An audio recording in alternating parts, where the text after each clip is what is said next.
Welcome back students. अब हम देखेंगे नया चैप्टर, एक पिंड की गति, मोशन ऑफ ए पार्टिकल। इस चैप्टर में कुछ महत्वपूर्ण परिभाषाएं हैं जो हम सभी को पता होनी चाहिए और कई बार पेपर में पूछ ली जाती हैं। तो पहली परिभाषा है दूरी। हम सभी जानते हैं दूरी क्या होती है। डिस्टेंस इंग्लिश में बोलते हैं। किसी भी पिंड द्वारा किसी समय में तय किए गए रास्ते की लंबाई को उस पिंड द्वारा चली गई दूरी कहते हैं। जैसे कि फॉर एग्जांपल ये एक मेरा पिंड है, इसने इस स्थान से इस स्थान तक कुछ दूरी तय की। यदि अब इसे मुझे पता करना है कितनी दूरी तय की, तो हम एक बराबर डिविजन्स में इसे नाप लेते हैं। मान लीजिए पहले इस लाइन पर था स्केल, तो इसने कितनी दूरी करी, 1 2 3 4 5 6 7 8, 8.5 लाइन दूरी तय की। तो इस प्रकार से किसका आविष्कार हुआ दूरी नापने के लिए, स्केल का। ये आप सभी देख रहे हैं स्केल। स्केल में बराबर दूरी पर डिविजन्स बने हुए होते हैं, है ना। यहाँ इस स्केल में ये सेंटीमीटर, 2 सेंटीमीटर, 3 सेंटीमीटर, और प्रत्येक सेंटीमीटर में और पास से देखने पर ये क्या बने होते हैं, 1 2 3 4, ये क्या है, मिलीमीटर्स हैं, ठीक है। और इसके पीछे साइड जो स्केल बना हुआ है वो कौन सा स्केल है, इंच स्केल है, ठीक है। यहाँ पर ये इंच में लिखे हुए हैं वैल्यूज़, ठीक है। तो इस प्रकार से ये इंच स्केल है, ठीक है। यहाँ पर इसमें इंच लिखा हुआ है, सभी देख सकते हैं।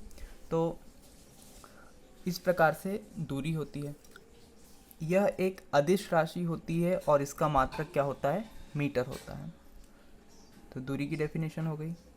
किसी भी रास्ते की लंबाई, जितना भी रास्ता हम तय करते हैं, जितना भी पथ हम चलकर आते हैं, उसकी सारी लंबाई दूरी कहलाती है। चाहे वो पथ सीधा हो, टेढ़ा हो या कर्वेचर वाला हो, तो उसको हम पूरी दूरी को नापना रहता है, ठीक है। अब दूसरी चीज़ है विस्थापन। किसी पिंड की प्रारंभिक तथा अंतिम स्थितियों के बीच न्यूनतम चली गई दूरी को विस्थापन कहते हैं। किन्हीं भी दो बिंदुओं के बीच की न्यूनतम दूरी क्या होती है, एक सरल रेखा, स्ट्रेट लाइन, ठीक है, इसके द्वारा हम देख सकते हैं। तो सरल रेखा की जो लंबाई होगी, कोई भी वस्तु उतना ही विस्थापन करेगी। यह एक सदिश राशि है, क्योंकि एक दिशा में एक सीधी रेखा में ही विस्थापन हो सकता है, चाहे वो उत्तर दिशा में हो, चाहे दक्षिण दिशा में हो, चाहे पूर्व दिशा में हो या पश्चिम दिशा में हो। या हम जिस प्रकार से स्केलिंग करते हैं, तो उस स्केलिंग के केवल एक स्ट्रेट लाइन में जितनी डिस्टेंस कवर होगी, दैट इज़ कॉल्ड डिस्प्लेसमेंट, ठीक है। तो इस प्रकार से हमने देखा विस्थापन एक सदिश राशि है। सदिश राशियाँ क्या होती हैं, वे राशियाँ जिनमें परिमाण के साथ साथ दिशा की भी आवश्यकता होती है ताकि उसे पूरी तरह से व्यक्त किया जा सके, सदिश राशि कहलाती है। इसका मात्रक भी मीटर होता है। तो दूरी का मात्रक भी ऐसा ही मात्रक मीटर होता है। और भी मात्रक होते हैं, सेंटीमीटर, मिलीमीटर, किलोमीटर, ये सभी आप जानते हैं। इसके अलावा यार्ड भी होता है ना, फुट भी होता है, इंच भी होता है। लेकिन ऐसा ही मात्रक क्या होता है, मीटर, दूरी का भी और विस्थापन का भी। अब आते हैं चाल पर। चाल को इंग्लिश में बोलते हैं स्पीड। वस्तु द्वारा 1 सेकेंड में तय की गई दूरी को चाल कहते हैं। यह दूरी की तरह अदिश राशि है, ठीक है। दूरी अदिश राशि है, चाल भी अदिश राशि है। इसके लिए कोई एक विशेष दिशा का बताना आवश्यक नहीं होता है, ठीक है। चाल बराबर दूरी बटे समय, इसे स्मॉल एस से प्रदर्शित करते हैं। इसका मात्रक मीटर प्रति सेकंड होता है, ठीक है। सेकंड, यहाँ पर समय, समय तो बहुत ही इम्पोर्टेंट चीज़ है, सभी जानते हैं। समय को हम घड़ी में देखते हैं, स्टॉप वॉच से नाप लेते हैं। इसके अलावा यदि घर में कैलेंडर होता है, तो वो भी एक प्रकार से समय का मात्रक बताता है, समय का मापक यंत्र है, ठीक है। इस प्रकार से चाल हो गया। वेग, वेग को हम इंग्लिश में बोलते हैं वेलोसिटी। पिंड द्वारा किसी एक निश्चित दिशा में तय की गई दूरी को, है ना, इकाई समय में तय की गई दूरी को या इकाई समय में चलने पर वेग कहते हैं, ठीक है। तो जब सेम कंडीशन रहेगी चाल की और वेग की, बस अंतर रहेगा एक निश्चित दिशा, किसी निश्चित दिशा में इकाई समय में तय की गई दूरी को वेग कहते हैं। यहाँ पर दूरी की जगह हम अच्छा शब्द इस्तेमाल करेंगे विस्थापन, क्योंकि हम देख चुके हैं विस्थापन भी सदिश राशि है और वेग भी सदिश राशि है। वेग क्या होगी? एक सदिश राशि होगी।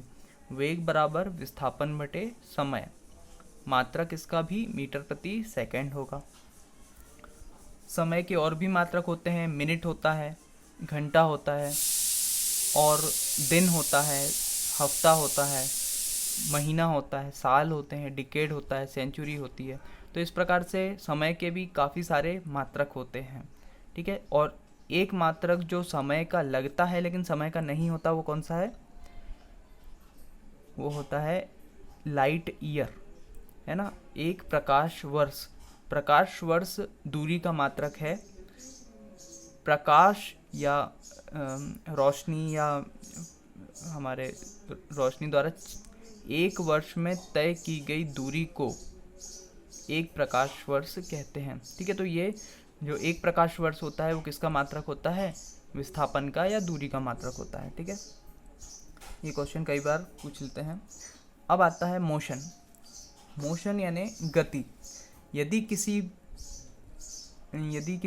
पिंड को किसी वस्तु के सापेक्ष स्थिर रखा जाता है, या कोई पिंड किसी बिंदु के सापेक्ष अपनी स्थिति को समय के साथ नहीं बदलता, तो वह स्थिर होता है। हम जानते हैं यदि ये पेन रखा हुआ है, ये समय के साथ अपनी स्थिति नहीं बदल रहा है, तो ये क्या है? स्थिर अवस्था में। लेकिन यही पेन समय के साथ साथ अपनी अवस्था स्थिति बदलने लगे, जैसे अभी बदल रहा है, तो इससे हम क्या कहेंगे? गति की अवस्था में है, ठीक है। तो गति की अवस्था मतलब समय के साथ किसी बिंदु के सापेक्ष स्थिति का बदलना। अब आता है त्वरण। गति ही क्या होती है? चाल और वेग क्या है? गतिमान अवस्थाएं, ठीक है। अब त्वरण आता है। वस्तु के वेग में वृद्धि की दर को त्वरण कहते हैं। यदि वेग है तो वो एक समान भी हो सकता है और वृद्धि भी कर सकता है, शुरू में स्लो हो और बाद में तेज हो जाए, ठीक है। जैसे यहाँ से हमने स्लो स्टार्ट किया लेकिन आखिरी में तेज हो गया। तो इस प्रकार से इस वेग में जो वृद्धि है उसकी दर को हम क्या कहते हैं? त्वरण कहते हैं। वस्तु के वेग में वृद्धि की दर को त्वरण कहते हैं। यह एक सदिश राशि है और इसका मात्रक मीटर प्रति सेकंड स्क्वायर होता है। इसे स्मॉल a से प्रदर्शित करते हैं, इंग्लिश में क्या बोलते हैं? एक्सेलरेशन। गाड़ियों में आपने ब्रेक देखे होंगे, है ना। ब्रेक होता है, गियर होता है, साथ ही साथ राइट हैंड पर होता है एक्सेलरेशन, जिसे हम कुछ इस प्रकार से ट्विस्ट करते हैं, घुमाते हैं तो गाड़ी की स्पीड बढ़ती है, और उसे वापस छोड़ देते हैं तो स्पीड कम होती है। तो स्पीड या वेलोसिटी का बढ़ना क्या कहलाता है? एक्सेलरेशन। जब हम गाड़ी शुरू करते हैं, फर्स्ट गियर में रहती है तो स्पीड कम होती है, धीरे धीरे हम गियर बढ़ाते हैं और स्पीड भी बढ़ाते जाते हैं, तो गाड़ी क्या होती है? त्वरित होती जाती है, उसमें त्वरण होने लगता है, ठीक है। कोई वस्तु ऊपर से नीचे की ओर गिरती है तो गुरुत्वीय त्वरण से उसकी गति में वृद्धि होती जाती है ना। वह पहले ऊपर कम वेग से होती है और जैसे जैसे नीचे पृथ्वी के सतह की ओर बढ़ती जाती है उसकी गति बढ़ती जाती है। कितनी गति से बढ़ती है? 9.81 मीटर प्रति सेकंड स्क्वायर। ये क्या होता है? ग्रेविटेशनल एक्सेलरेशन, ठीक है। तो ये होता है त्वरण। अगली बात आती है मंदन। वस्तु के वेग में कमी की दर को मंदन कहते हैं। अब मान लीजिए कोई वस्तु अभी गिर रही थी, अब उसी वस्तु को, जैसे गेंद है, गेंद को हम ऊपर की ओर उछालते हैं हवा में, तो जब गेंद पृथ्वी की सतह से दूर की ओर जाती है तो उसका वेग लगातार घटते रहता है, घटते जाता है, और एक बिंदु पर जाकर उसका वेग शून्य हो जाता है, क्योंकि वहाँ पर वह वस्तु ऊपर जाना बंद कर देती है और कुछ समय, कुछ क्षण भर के लिए रुक कर वो वापस नीचे आने लगती है। तो जब तक वस्तु ऊपर जाती है उसमें क्या होता है? मंदन होता है, और जब वस्तु नीचे की ओर गिरने लगती है तो उसमें क्या होने लगता है? त्वरण होने लगता है। अब जनरली हम मंदन या डी एक्सेलरेशन वर्ड का यूज़ नहीं करते हैं, आप त्वरण ही पाएंगे। तो जब वस्तु के वेग में कमी होगी तो उसे क्या कहेंगे? ऋणात्मक त्वरण। और जब वस्तु के वेग में वृद्धि होगी तो वो त्वरण या धनात्मक त्वरण रहेगा, ठीक है। अगला है समान वेग। जब पिंड के वेग में परिवर्तन नहीं होता है तब वह एक समान वेग कहलाता है। ठीक है, यदि पिंड के वेग में कोई परिवर्तन नहीं होगा तो वो एक समान वेग से या यूनिफॉर्म वेलोसिटी से गति करता हुआ कहा जाएगा। अब आता है, इसमें त्वरण शून्य होता है। जब वस्तु का वेग समय के साथ एक समान बना हुआ है तो उसका त्वरण क्या हो जाएगा? शून्य, क्योंकि वेग में वृद्धि नहीं हो रही है। तो जब वेग में वृद्धि शून्य होगी तो त्वरण भी शून्य हो जाएगा। तो इसे क्या कहेंगे हम? समान वेग, यूनिफॉर्म वेलोसिटी। इसमें दिशा भी परिवर्तित नहीं होती है। यदि दिशा परिवर्तित हो गई, भले ही magnitude of the velocity remain same, यदि परिमाण, वेग का परिमाण यदि एक समान बना रहता है लेकिन दिशा बदल जाती है, तब भी वह समान वेग नहीं कहा जाएगा। ठीक है, यदि वस्तु 5 मीटर प्रति सेकंड से पूर्व दिशा में जा रही थी और फिर 5 मीटर प्रति सेकंड के वेग से उत्तर दिशा में जाने लगी, तो वेग का परिमाण समान है लेकिन दिशा पूर्व से उत्तर हो गई, तो यह एक समान वेग नहीं होगा। ठीक है, अगला डेफिनेशन है समान त्वरण। जब वस्तु के वेग में बराबर समय अंतरालों में बराबर परिवर्तन होता है तब एक समान त्वरण होता है। वेग में वृद्धि एक समान हो, मान लीजिए हमने गाड़ी स्टार्ट की, हमने चलना शुरू किया, ठीक है, तो स्टॉप वॉच हमारे हाथ में थी। जैसे ही हमारी गाड़ी की स्पीड 20 किलोमीटर प्रति घंटा हुई, हमने स्टॉप वॉच को ऑन कर दिया। ठीक है, इसके बाद हम गाड़ी की स्पीड को बढ़ाते हैं, एक्सेलरेटर देते हैं। उसके जैसे ही गाड़ी की स्पीड 40 किलोमीटर प्रति घंटा हो जाती है, हम स्टॉप वॉच को एक बार फिर से दबा देते हैं। हमने देखा कि समय अंतराल कितना लगा? 5 सेकेंड। इसके बाद हम एक्सेलरेटर और देते हैं, फिर गाड़ी की स्पीड जब 60 किलोमीटर प्रति घंटा हो जाती है, हम एक बार और स्टॉप वॉच दबाते हैं। तब समय यदि 5 सेकेंड ही रहता है तब वह कैसा त्वरण होगा? समान त्वरण, क्योंकि 5 सेकेंड के समय में ही 20 से 40 की स्पीड पर आए थे और अगले 5 सेकेंड में हम 40 से 60 पर आ गए, तो ये क्या हो जाएगा? एक समान त्वरण। लेकिन जनरली क्या होता है, जल्दी हम गाड़ी की वेलोसिटी बढ़ाते हैं तो शुरुआत में वेलोसिटी शुरुआत में वेलोसिटी जल्दी बढ़ती है, लेकिन जब हम गाड़ी की वेलोसिटी हाई करते जाते हैं तो गाड़ी की वेलोसिटी बढ़ने की दर जो होती है वो कम हो जाती है। तो इस प्रकार से समान त्वरण में हम गाड़ी नहीं चलाते हैं। यदि गाड़ी की स्पीड कंटिन्यूसली 40 किलोमीटर प्रति घंटा बनी हुई है तो वो क्या कहलाएगा? समान वेग। 40 पर ही हमने स्टार्ट की और 40 पर ही रोक दी, ऐसा तो पॉसिबल नहीं है, क्योंकि गाड़ी स्टार्ट होती है 0 से और फिर एंड होती है 0 पे। तो यहाँ पर हम इंटरवल्स की बात करते हैं, अंतरालों की बात करते हैं। किसी एक विशेष अंतराल में गाड़ी, मान लीजिए आप यहाँ से यहाँ तक गए, इन दोनों बिंदुओं के बीच और भी बिंदु है, मान लीजिए इस बिंदु से इस बिंदु के बीच में आपने जो दूरी कवर की, उस समय आपकी गाड़ी का वेग 40 किलोमीटर प्रति घंटा था। हम घर से निकलते हैं तो पहले कॉलोनी के रास्तों से निकलना पड़ता है जहाँ पर काफ़ी सारे टर्न होते हैं। उसके बाद फिर फाइनली हम एक मेन रोड पर आते हैं, हाईवे पर आते हैं। वो हाईवे सीधा होता है, उसमें स्पीड ब्रेकर नहीं होते हैं, कोई टर्न्स नहीं होते हैं, है ना, कोई बाधा नहीं होती है, तो हम एक समान रफ्तार से गाड़ी को चलाते जाते हैं। और फिर हम जब जहाँ अपना गंतव्य स्थान होता है, जहाँ हमें पहुँचना होता है, वहाँ जाते हैं तो वहाँ फिर एक कॉलोनी टाइप का रास्ता हो जाता है जहाँ पर टर्न्स आने लगते हैं, तब स्पीड फ्लक्चुएट करती है। लेकिन हाईवे पर स्पीड एक समान बनी रहती है, तो उसे एक समान वेग कह सकते हैं। ठीक है, समान त्वरण, जैसे ही हम गाड़ी शुरू करते हैं, स्पीड बढ़ाते जाते हैं, तो एक समान समय में 5 सेकंड में 20 पे पहुंची, अगले 5 सेकंड में 40 पे, अगले 5 सेकंड में 60 पर, अगले 5 सेकंड में 80 पर, तो ये पूरा क्या है? एक समान त्वरण है। लेकिन अगले 5 सेकंड में वो 150 पर पहुंच जाए तो वो एक समान त्वरण नहीं रहेगा। समान समय अंतराल में समान वेग में परिवर्तन हो जाए तो समान त्वरण होता है। अब इस अवस्था में तात्कालिक और औसत त्वरण बराबर होते हैं। तात्कालिक मतलब इंस्टेंटेनियस, किसी एक पर्टिकुलर इंस्टेंट ऑफ टाइम पर जो त्वरण होता है उसको इंस्टेंटेनियस त्वरण कहते हैं। और जब पूरी जो हमारी जर्नी है, यदि वो ख़त्म हो जाती है, हमारी यात्रा समाप्त हो जाती है, तब सारे पॉइंट पर जो त्वरण था उसका यदि हम औसत निकाल लें तो उसे औसत त्वरण कहते हैं। ठीक है, तो ये भी कुछ परिभाषाएं हैं। तो यदि एक समान त्वरण है तो तात्कालिक और औसत त्वरण दोनों कैसे हो जाएंगे? बराबर हो जाएंगे। ठीक है, अब हम देखते हैं कि ग्राफ क्या होता है ना। ग्राफ का उपयोग हम स्कूल समय से करते आ रहे हैं, तो हम थोड़ा सा ग्राफ को देखते हैं। देखिए, समय मापना हो तो हमने घड़ी का उपयोग किया, घड़ी या स्टॉप वॉच, है ना। दूरी मापना हो तो हम स्केल का यूज़ कर सकते हैं। हमको दो बिंदुओं के बीच की दूरी नापना है तो इस स्केल को रखकर हम इससे दूरी नाप सकते हैं। थोड़ा बड़ा लंबी दूरी है तो हम टेप से नाप सकते हैं, और लंबी दूरी है तो गाड़ी में मीटर होता है चलने वाला, उस मीटर से नाप सकते हैं। तो इस प्रकार से दूरी समय मापना तो आसान है। वेग मापने के लिए हम ग्राफ का उपयोग कर सकते हैं। वैसे तो गाड़ियों में स्पीडोमीटर होता है ना, उसमें वेलोसिटी दिख जाती है, स्पीड दिख जाती है, लेकिन स्पीडोमीटर होता है तो उसमें दिख जाती है। लेकिन हम जनरली यदि चल रहे हैं तब कैसे नापें, तो हम ऐसा कर सकते हैं कि एक ग्राफ बनाएंगे। ठीक है, ग्राफ बनाने के लिए हमको रीडिंग्स की आवश्यकता होती है ना। तो इसमें हम पहले तो ग्राफ क्या होता है, इसमें एक मूल बिंदु लेते हैं। ठीक है, ये हमारा क्या हो गया, मूल बिंदु। इस मूल बिंदु पर जो कोऑर्डिनेट होते हैं वो क्या होते हैं, 0 0।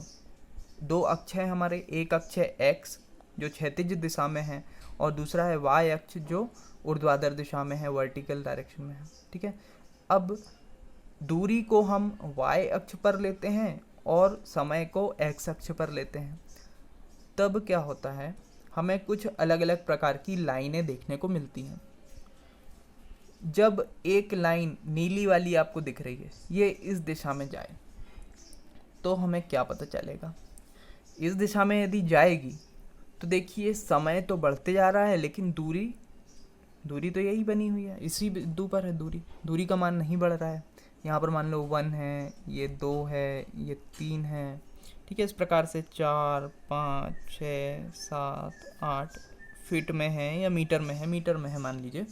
तो ये तो बढ़ ही नहीं रहा है, ये तो जितने पर है उतने पर ही है, कोई अंतर नहीं आया। तो ये क्या कहलाएगी, स्थिर अवस्था। समय बढ़ रहा है लेकिन समय के साथ दूरी में परिवर्तन नहीं हो रहा है, तो क्या है, स्थिर अवस्था।